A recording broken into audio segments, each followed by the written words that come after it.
Hello there, lovely. Good afternoon, and welcome to the Lunchtime Cafe on Camnet TV.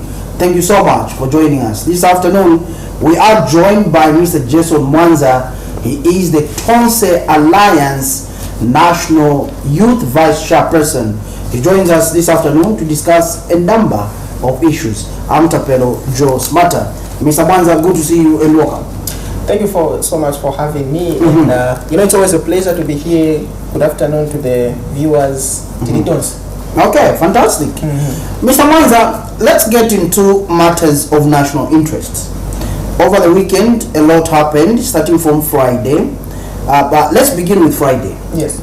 I know there have been constitutional amendments that have been proposed so that young people can be included in the governance of this country. And also, we saw on Friday, Minister of Local Government and Road Development, Honorable Gabrien whose contract has been terminated by President HICHILEMA. And the conversation that fueled social media is why not appoint a woman or a youth? Hence, we saw the appointment of is it Nazongo, Member of Parliament, replacing Honorable Gabrien. Your 2 cents. Thank you so much. What happened just came at the right time, actually, to expose the hypocrisy of the UPND and President HICHILEMA. You see, they stood on mountain tops to preach the need for us to incorporate young people and also to incorporate women in leadership. And there came an opportunity given to them on a silver platter, actually, where they're not compelled to select a grandfather. They're not compelled. It's not like the current constitution does not allow them to select a youth nor a woman. It actually gives them that liberty to do so. If they were true to their words in terms of putting the interest of the young people first, putting the interest of women first, or the marginalized or the minority, then they would have actually taken that opportunity to show to the Zambian people and to show to the world that they stand for, they believe in what they are saying and they stand for what they are saying. But what did they do? They knew that they do not have capacity to stand for the young people. It is not in them, it's not in their caliber, it's not in their, they don't have any iota, any atom whatsoever, that speaks to the interest of young people and the women. And that is why they could not afford to pretend. Even though we only have like a year to go for them, before they pack their goods and leave office, they couldn't even pretend. By selecting a young person or a woman, they had to go for somebody who is in their evening days, somebody who should be on the shelf, someone who should be resting. They had to go for a grandfather. You see? So this came to just expose the hypocrisy of the UPND, and that is exactly what happened. Okay. Now, Mr. Mwanza, let me come to the constitutional amendments because it's in line with my earlier question. Now, amongst the constitutional amendments, the proposals, number 1 talks about delimitation of constituencies, and the argument that is being forwarded out there is that look at a constituency like Katombora in Southern Province. It's too big, large, hence it needs to be cut maybe in 3s or 2s so that the MP is able to deliver development to the constituency. But the question that I keep on asking my guests, Mr. Mwanza, is why are we tying CDF to constitutional amendments? CDF is not a constitutional matter. The constitutional amendments are constitutional matters. And also, the role of an MP is not to deliver development.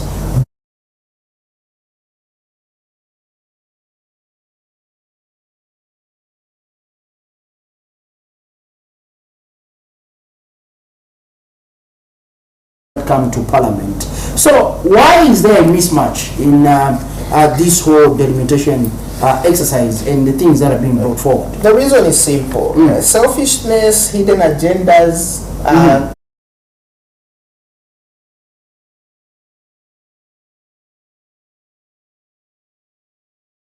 keen interest in such matters, despite resistance from the public, just know that there's a hidden agenda somewhere. Okay. And when you look at the targeted areas that they wish to delineate, you will discover that, of course, government has got an interest in this. They know they've lost popularity. They know they've, they are no longer familiar with the people. They have failed to fulfill the promises that they made to the Zambian people, and so they are looking for other ways and means for them to stay in power. And that is why you are seeing them now, talking about even issues of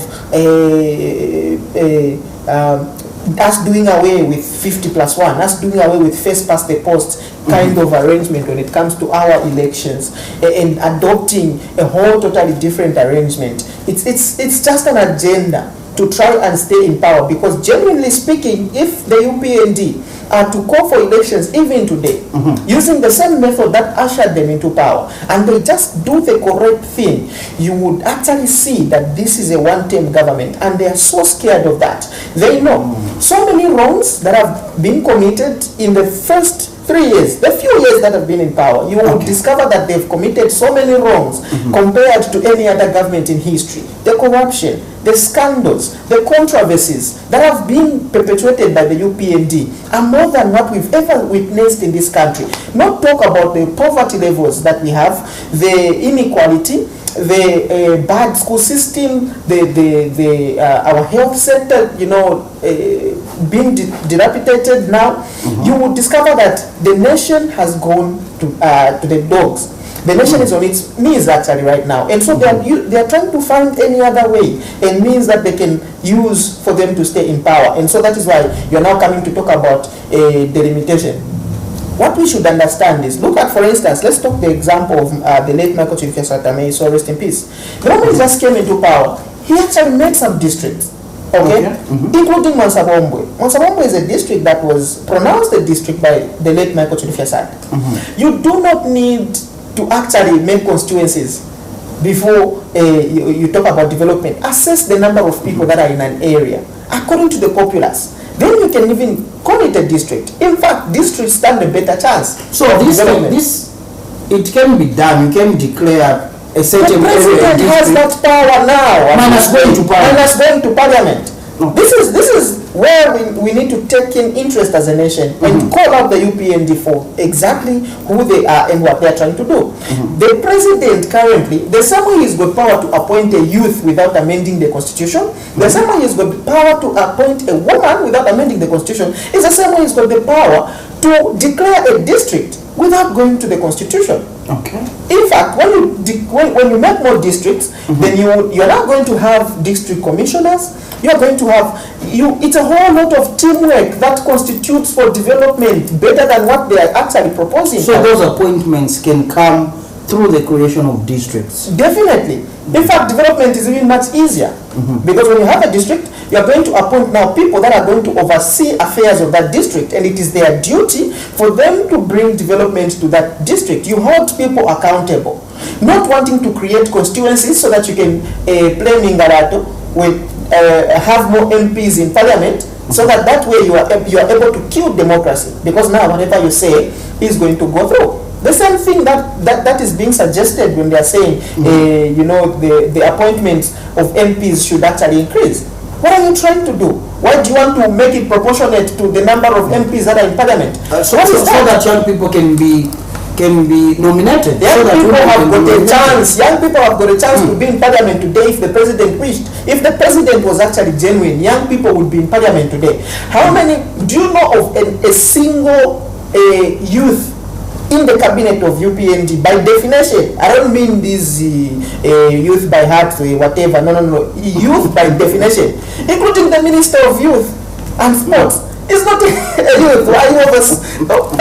Why do you have jurisdiction over matters of young people when you're not even young?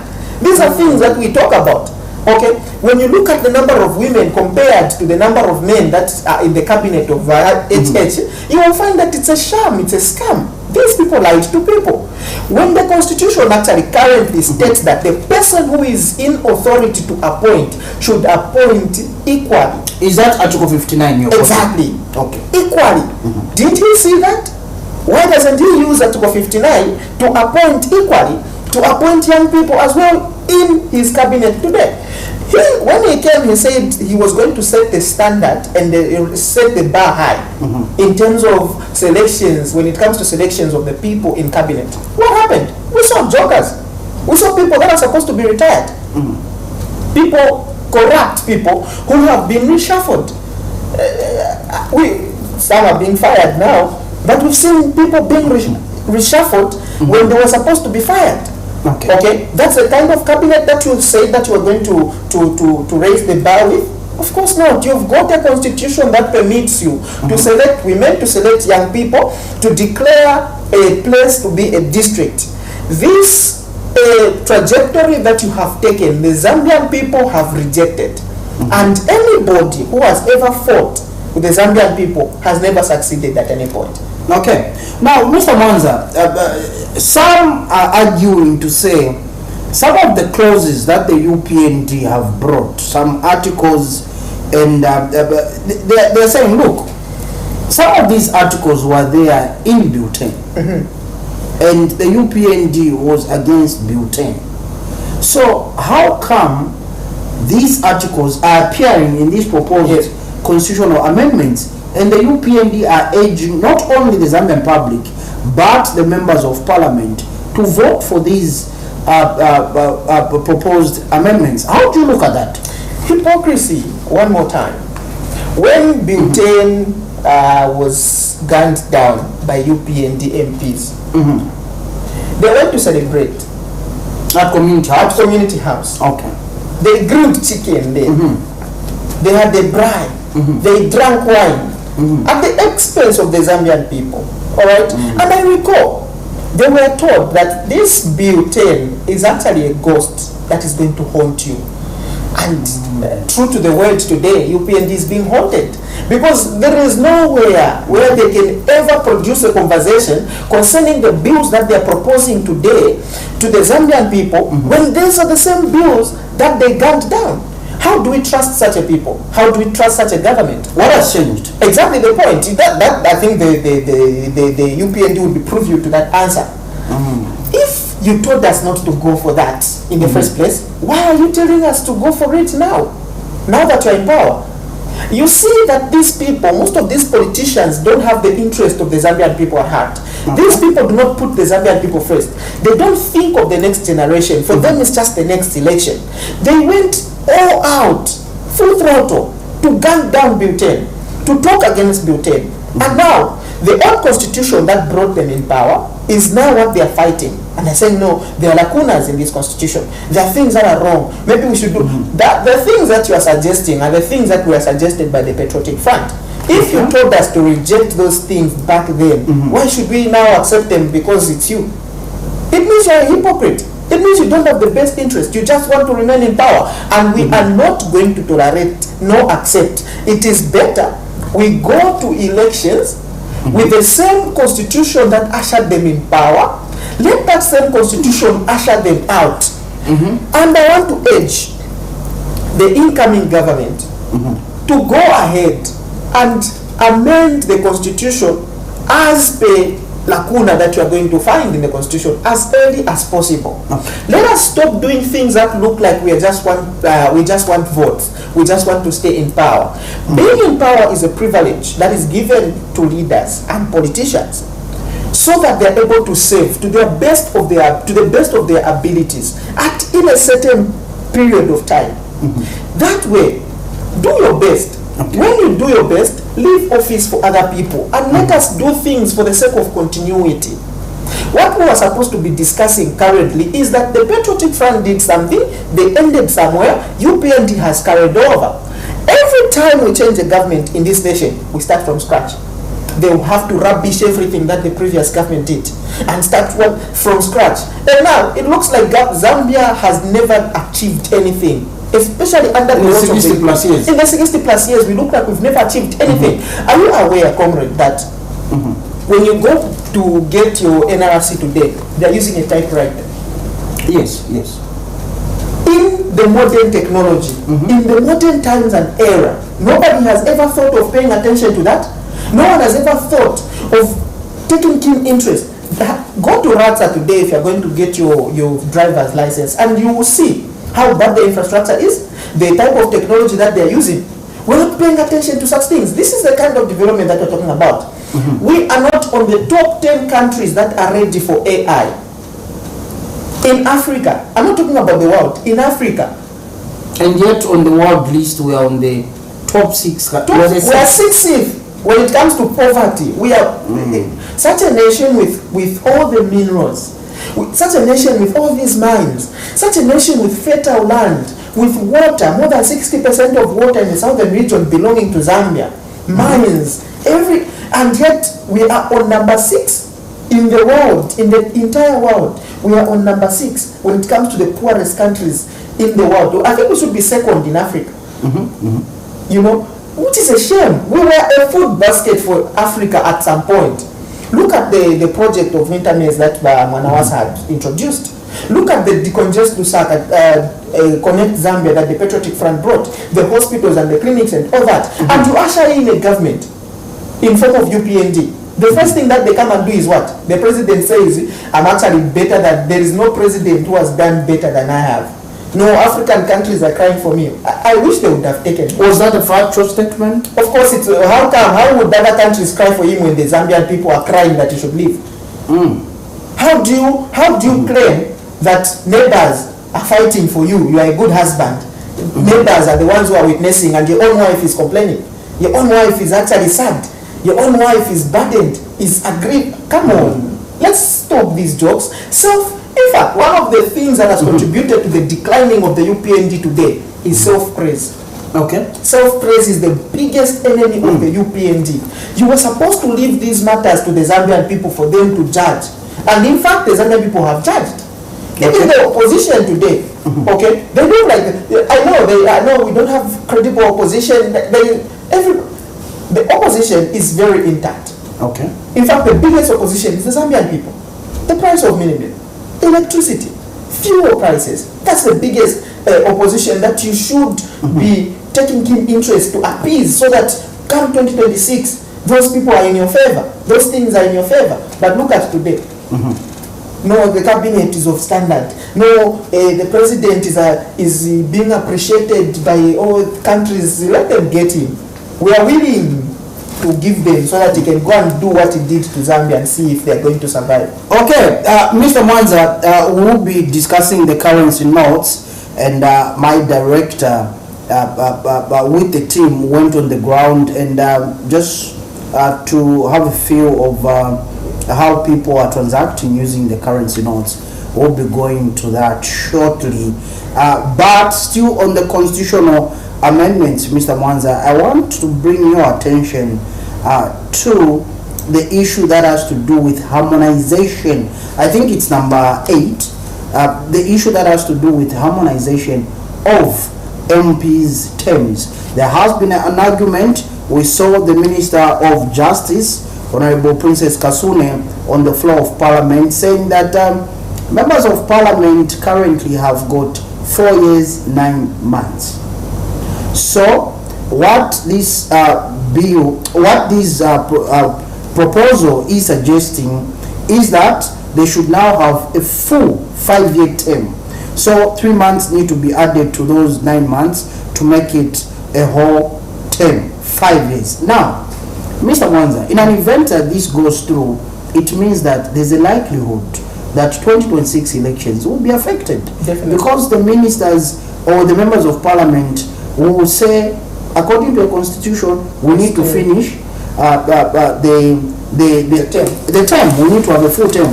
Is this why individuals such as yourself are suspicious of these proposed constitutional amendments? Exactly. What we foresee is a situation where UPND is trying to organize all weapons that they can use for them to scoop 2026. Okay. But I should warn them that what you are fighting against is the spirit of Mother Zambia. What you are fighting against are the Zambian people, not even opposition. Okay. Because what they want to do is to use materials of government, weapons of government, money from the government for them to to scoop 2026. During campaigns, you can imagine, comrade, I'm in office. Okay, I'm entitled to all these government materials around me, and you are aspiring, you are running against me, and you don't have that advantage. That is going to disadvantage you. That affects democracy. We're not playing on a level field. All right? That is wrong. That is wrong. Moreover, the harmonization of when it comes to the term of MPs and all that was also proposed by the Patriotic Front in Bhutan. It was there in Bhutan. It was there, and they shut it down. So what's wrong with you now? What's the matter? What can you tell us? This is what they should know. There is nothing. Are you then saying or suggesting, Mr. Mwanza, that these constitutional amendments that the UPND have proposed have been cherry-picked from Bhutan and brought back to the Zambian people? Exactly. This, number one, tells you that the UPND has got nothing to offer. Okay? All they did was to go back to Bhutan, got the same articles that were in Bhutan, brought them forth now to propose. And you think the Zambian people are there? No, the biggest question that we're asking is why now? What has changed? You justify what they're supposed to do is not explaining to the people what they're supposed to do is come and explain what has changed now, why we should believe them. Why should we believe Wakasune now when the same things are the same things that were given within the brought forth? She said she wasn't around. She was out of the country. Let her leave again.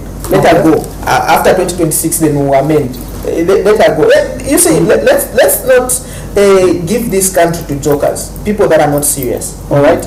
Let us give people. Let's give this type of jobs to the people that are going to be with us, even tomorrow. Even when they're deciding, when they're doing something, they know that they're going to be part of the consequences or the after results of whatever they are deciding.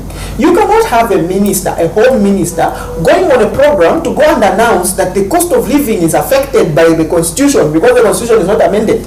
And this took you 3 years down the line to go and notice that it is the constitution that is not amended which is causing the cost of living to be high. Are you serious? I'm trying to understand. Ask Wakasune. Ask Wakasune. You see, bringing incompetent people in leadership, in position of leadership, is what is killing this nation.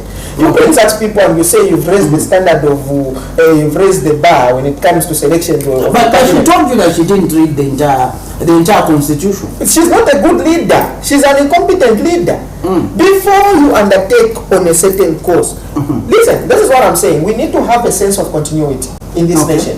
Where did our friends go wrong? What did they do? What did they achieve? What is good from their tenure that we can continue? Okay? And like that, as a nation, we're going to be growing. You cannot build, your friend is building here the rich roof level. You come and take over. You abandon that project, top down the project, you want to go start foundation. And then you want to start crying for more time. When you would have just finished or completed the same project that your friends had started so that people benefit. Because now we are stuck. It's like we're waiting for a house to be built. We usher in Patriotic Front. They start building from foundation. They go all the way up to roof level. And by chance, or as it may be, they lose power. We bring in another government, take off. They go and start their own foundation. And we are watching. We don't have shelter. Time is moving and we don't have shelter. What are you going to tell us? When you reach by roof window level, you start telling us, we're asking for more time so that we can reach. There's something already that would have just finished so that we benefit from it. You don't have to keep talking down your predecessors. No, they did this, they did that. No. She should have checked. Now she's embarrassing herself all over. Going around and the people are still asking her the same questions. Like, no, what you're talking about actually was in Bhutan. What you're saying was in Bhutan. It is your government. It is your people. It is the UPND that killed Bhutan. And now you are coming back to us to try to support that? No. She said she didn't take time to read what was in Bhutan. And she's an incompetent minister. Let me find out. Do politicians that we send to parliament, politicians that we appoint as ministers, politicians that we appoint as DCs or permanent secretaries, do they have the best interests of the Zambian people at heart? In the same breath, do they understand the constitution of the Republic of Zambia in its entirety, comrade? They don't even understand their own manifestos, so don't even involve the constitution because that is so complex for them. Okay. It's it is out of their reach, because normally we appoint cadres. We appoint the person who shouts the loudest during campaigns. Those are the people that we want to bring in positions of leadership to lead people. They have cadreism, cadre mentality in them, so they can't lead the nation. And that's the biggest mistake that we've made so far. All right. Even now, the UPND appointments. When you look at the appointments, when you look at who can you point, who has achieved, including Garen Kombo. People, when Garen Kombo was in opposition back then, what was he saying? The first thing that we're going to do is take down forest number 27. The first thing that we're going to do this and that. He was the loudest, was one of the loudest. People had so much confidence and belief in him, thinking that this guy, when we enter into, when they enter into government, they're going to do the most. He was one of the, in fact, I just saw a story that people in his constituency are happy that this guy has been fired. All right? But he was the loudest when they were in opposition. Okay.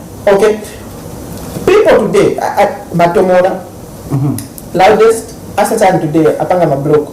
Okay, I think he was just now recently elevated to some good position. But again, those are just cadres.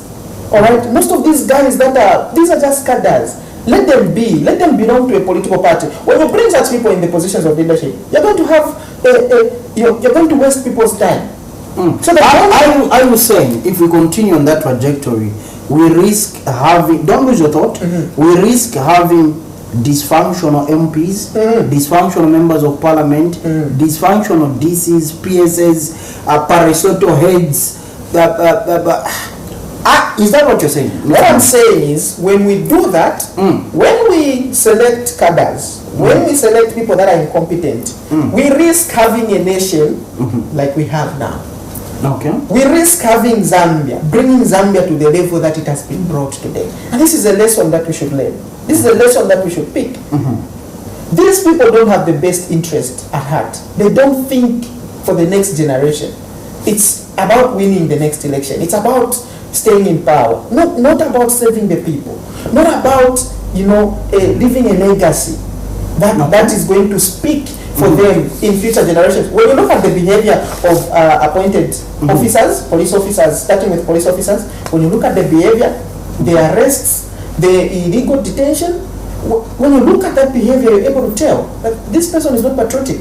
This person does not have the interest of the people at heart. When you look at the number of people that have been arrested, the number of political opponents that have been arrested, even the people that are inside today, you are able to tell that there's no patriotism here.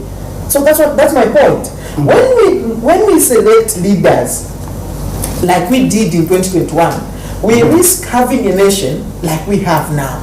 Okay. This is something, there is no one who can ever claim that Zambia is in a good position today. We are number 6 when it comes to the poorest countries in the world. There is no one who can come and tell me that things are okay. There is no one who can come and tell me that things are better or they'll be better in the next 2 years. The Minister of Finance won't agree with you. Today at Mulungushi International Conference Center, he did make mention that the economy has remained resilient, and he received a thunderous round of applause for that. Some of these people risk shaming themselves. That's how I can put it. You've lived your life, you've served in different governments. Rest. Leave the stage. Rest. Okay. But you want to keep on going. I don't know what uses these people, because there is no way that a reasonable person with the best interest of the Zambian people at heart would go and claim that things are okay, the economy is resilient. That's a lie. That's a big lie. Do you know how many people are dying of hunger? Do you know how many people go right now? The food basket, for a household of 5 people, you need to have a monthly income of 10,000 kwacha. 5 people, a monthly income of 10,000 kwacha. Do you know how many people have been prevented? Do you know what this economy has done to prevent a lot of young people like myself from marrying? And that is why you have a notion now telling people to go and get pregnant so that they can eat. Go meet our phone. Come on. A lot of people are not marrying. A lot of young people are not marrying because the economy is on its knees. The economy is bad. This is exactly what the opposite of what they promised. Look at the basic commodities. Look at the price of minimum. It's over 400 kwacha. Look at the price of sugar. It's over 80 kwacha. Look at the price of fuel. It's over 40 kwacha. How do you go and claim then that the economy is doing fine when the Zambian people are unable to afford the basic commodities? Okay. We are joking, man. Okay. Mr. Mwanza, my director, are those clips ready? I want us to go to Mulungushi International Conference Center and look at some of the images and clips where individuals, members of the public, were demonstrating on how to use the new currency notes. But let me come to you. What do you make of the new currency notes? They have been unveiled today. If according to the Bank of Zambia Governor, Dr. Denny Kajaja, whoever was having those notes before the minister unveiled them, it means that those notes were not legal tender. But now that the minister has unveiled them, they've officially become legal tender. The new currency notes. What's your 2 cents on that? Well, you know, there are always advantages and disadvantages to such a move. When you have a new currency, first of all, the UPND government did a very bad job in taking care of our currency. Okay. If you look at our 2 kwacha, you look at the 5, the 20 kwacha, the 10 kwacha, they are in a very bad state. Very bad state. Okay, which is a shame. Okay. You cannot hold. I have, you know, some of the notes today. I've failed to use them. Okay. I failed to use them. I think, you know, after on the other side, I'll be able to just, you know, give you a glimpse of what I'm talking about. But it's bad. They are too soiled? Torn apart. Okay? Torn apart in a very bad state, like the cabinet of the UPND. Which is something very bad. And you see, those are things that just show you, because the way you keep certain things which are of value tells you the mental status of the person, tells you who you are, your character. It talks about your character, and that the UPND have done a very pathetic job when it comes to our currency. And now we hope that the new currency is going to be enough. We're going to have enough money in circulation as compared to what we just experienced in the last 3 years of the UPND. All right. So there are advantages that comes with you know, such. I'm told there are new features that have hiked the chances. I mean, the security of our currency, meaning the chances of them being duplicated are actually less, which is a good thing. I'm told there's a feature that makes it easy for blind people to know. Yes, tell. visually impaired. Yes. Yes, that's good. Okay. Now we are able to have maybe people that start money, be it companies, whatever, those that love to keep money at home, they're now going to be forced to take the money to the bank, go and exchange it, use it. So we're going to have a number of economic activities. Okay, and I'm talking on the social side. Okay. Not even on the government level, but I'm talking on the social side. That's an advantage, but it comes with its own disadvantages as well. Okay, there's a disturbance in the system, there's confusion in the system, there's a disturbance in terms of businesses, all right, for them to get used and all that. So it's a whole, it comes with a mixture of, you know, reactions, but nevertheless, let's see where where we are going. I'm just not impressed with the features that they have put there. They've taken away our cultural heritage. Okay, they've taken away the things that we related to. But they're saying, Mr. Mwanza, that now this is a heritage currency. They've brought in different foes. They brought in different animals. The bank governor was saying some of the trees that are on the banknotes are indigenous to Zambia. You can't find them anywhere. So that's why they brought them. And now the eagle, as opposed to being stationed, it's now flying. Aren't you happy about that? I think, you see, you have a flying eagle. It's difficult to reason with the UPND.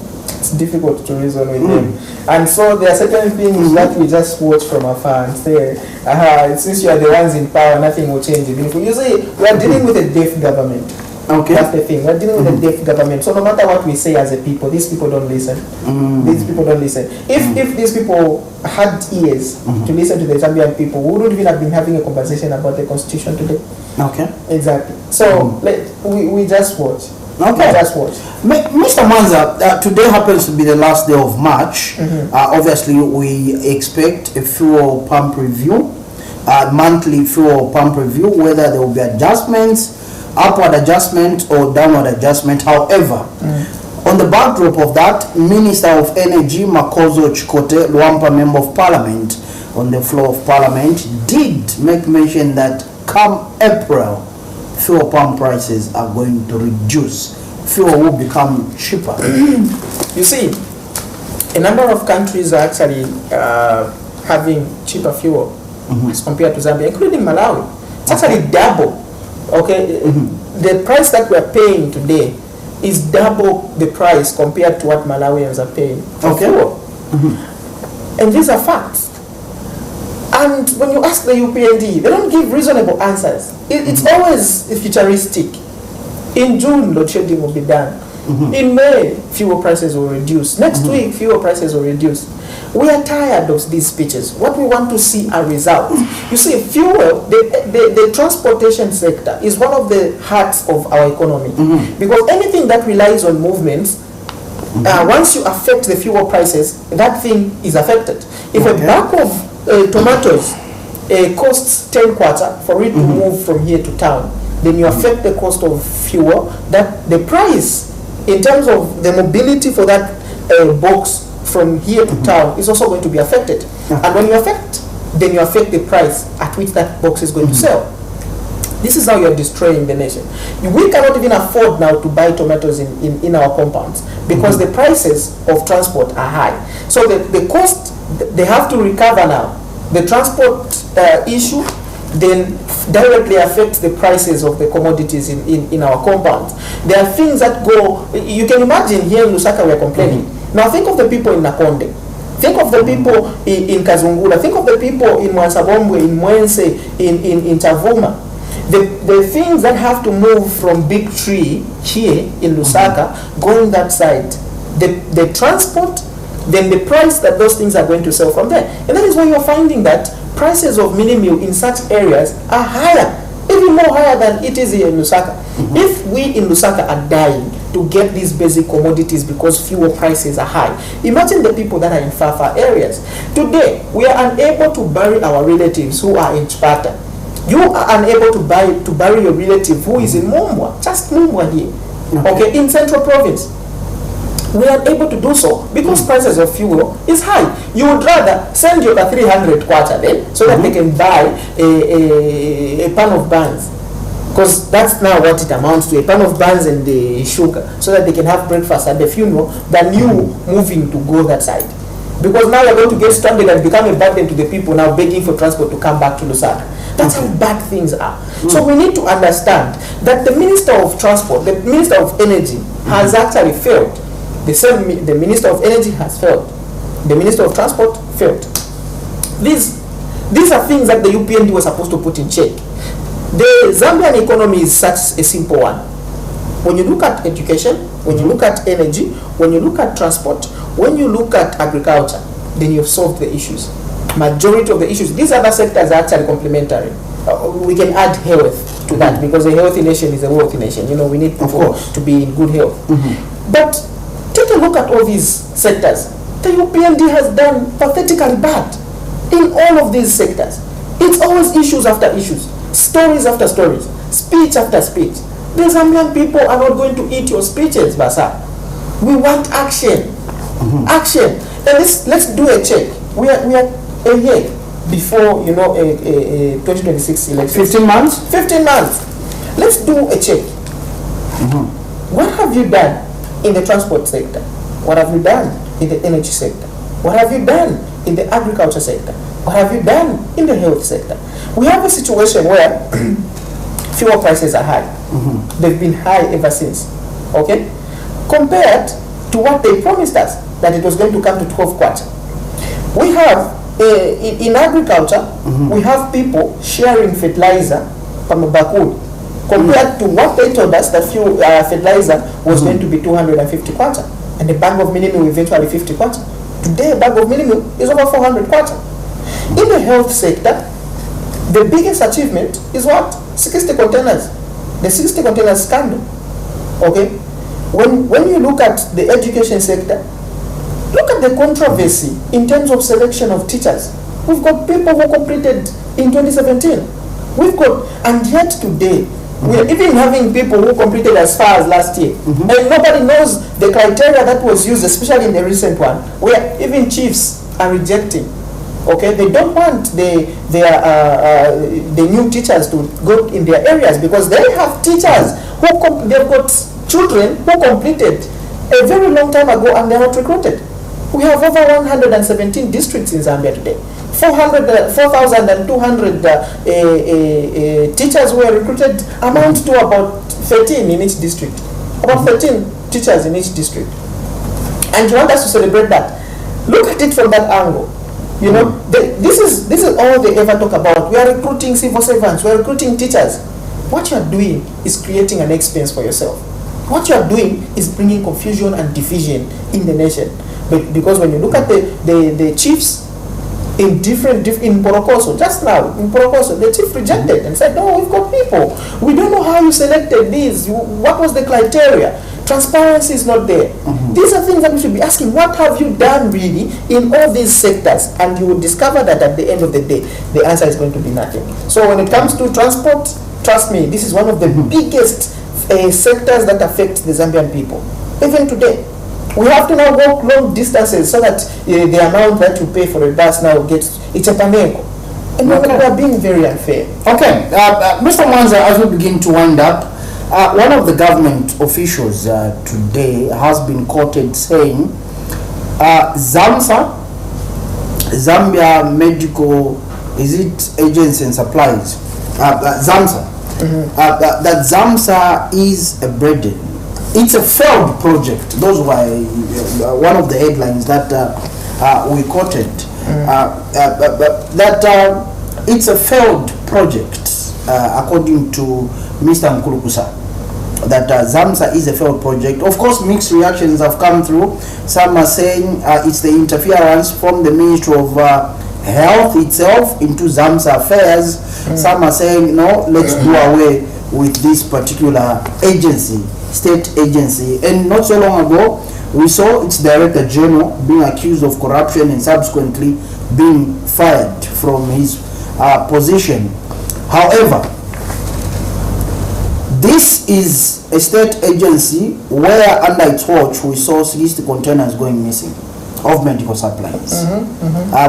The minister was taken to the Ministry of Lands, another ministry that has been embroidered in corruption. Then the Minister of Lands was taken to the Ministry of Health, where he said no more prescriptions in health facilities. 2-3 days later, he changed. He said he was misquoted. He didn't say no more subscriptions. What he meant is that in instances where drugs are there or medicines are there, the pharmacists shouldn't be able to give subscriptions. However, Mr. Mwanza, let me get your 2 cents based on this particular issue with a little background that I've given. Well, it's unfortunate that corruption in the UPND is child's play. It's neither here nor there. So no wonder we are at this point. You see, we need regulatory bodies to regulate a number of things, including in our health sector. And I believe that's the intention of ZAMSA. That's the mandate of ZAMSA. Part of it. But now, when we divert, when we put, because of selfish interests, selfish individuals, corrupt individuals, when we allow them near such projects, we allow them such power, such authority, they kill people. Because what happened with the 60 containers actually killed a lot of people. Okay, you can imagine the number of people that were dependent on the drugs that were in the containers, and the containers were nowhere to be seen. You can imagine the number of people that whose lives, okay, solemnly depended on the drugs, and the drugs never came through. People lost lives, and people are walking free. People are walking and sleeping at night with a free conscience. We should have taken that matter more serious. Okay. It was a matter of life and death for people. Issues of drugs and medicine, trust me, is a matter of life and death. Today you and I are fine, we are healthy and all that, so we might not feel the impact. But there is somebody out there who is battling, okay, cancer, somebody is battling HIV, somebody is battling malaria, and they are on their deathbed, and they are expecting that they are going to get help from these people. And these are the same people that are stabbing them, choking them so that they die quicker. And these are the people that we are calling leaders today? Come on. All right? This is wrong. My point in commenting to the issue of Zamsa is when you are given an opportunity to be to serve in public office, leave a legacy. Let people say something good happened because Mr. Smarter was here. Mr. Smarter served in this position, and that is why our nation has developed to this extent. Do we have such leaders currently? Currently, we do not have. We do not have such leaders today. Which there is unfortunately no sector that I can point out to say at least this sector is doing fine. Okay. This ministry is doing fine. No ministry is doing fine under UPND today.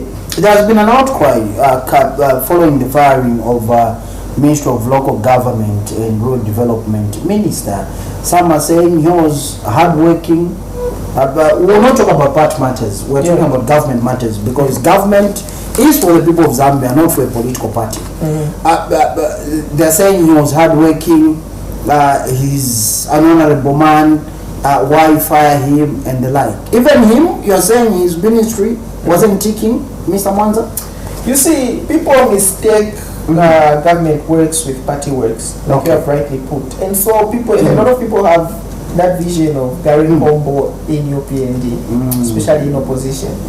The man also said quite a number of things. If we are to just be frank and honest, unfortunately he lost his job, sorry for him. Anyway, those people are fine. Unfortunately he lost his job, he lost his loss anyway. But the guy said quite a number of things that he never did, never fulfilled, never stood for them. Okay? He is the person who stood and said the presidential speech by Edgar Chagwalungu was blasphemous because there was a component that stated that load shedding was as a result of drought. Not force majeure. Yes, like it's because of nature. Okay, climate change, and the man stood and said this is blasphemy. Down the line, his president comes and tells us we have a drought. So whatever is happening is as a result of nature. He was quiet. In fact, we never saw more of Gary Kombo in power than we did while he was in opposition. I'm suggesting that he was more vocal in opposition than when they formed government. Look at Pilato. That's a very perfect example. Okay. So these are people that maybe he was working on an album. Perhaps. These are people that speak the loudest so that they can get a job, and when they get a job they go in oblivion. They run away from the Zambian people. So there is no ministry today that you can point out to that really has done the most, that has surprised the Zambian people, that has impressed the Zambian people, and for the Zambian people to get to a point where they say, yes, somebody is working here. Nothing whatsoever. Okay. Mr. Mwanza, the youth of Zambia are watching. You are one of the pioneers of the Gen Z movement, Mr. Mwanza. You are now Tonse Alliance Vice Chairperson, Youth Affairs. And you're a budding young politician where you are. The largest constituency in Zambia is watching, the Zambian people. What's your message to them? Apa to the tones. Okay. To the tones. Everybody, we are all together. Okay, and it can only take the collective effort of the Zambian people, you and me, for us to fight injustice, for us to fight laziness of the government, for us to fight incompetence, and so many vices that have actually brought this nation to the knees. We are to get, it can only take the collective effort. Tifunika kunkara tonse, tigwilizane, especially my youth Tanzania, the young people out there. It is the energy of the young people that brought us independence. It is the same energy, our energy as young people, which is going to bring us development. So tigwilizane. Let us not allow these politicians to use us as tools of violence, as tools of political dismay. This nation belongs to us. They will die in the next 5 years, in the next 6 years, but we are going to be there for the next 50 years. We are very young, we are energetic, therefore we need to take care of our nation and take care of ourselves. The only way we can do that is by coming together and fight against the lies, especially the lies of the UPND. We have seen for ourselves what they promised us and what they have done, and therefore let us go out there in numbers to go and get registered as voters, so that in 2026 we use it as a weapon to save the democracy in this nation, to save the dignity of our nation, and bring sanity in leadership. Thank you very much. Okay, Mr. Mwanza, thank you so much for honoring our invitation and for coming through. And thank you to you, the major stakeholders, the viewers, for tuning in and choosing us amongst many on a Monday. I have been your host, Tapelo Jos Mata is my name. On behalf of my guest, Mr. Mwanza, we'll see you when you see us. Good afternoon and God bless.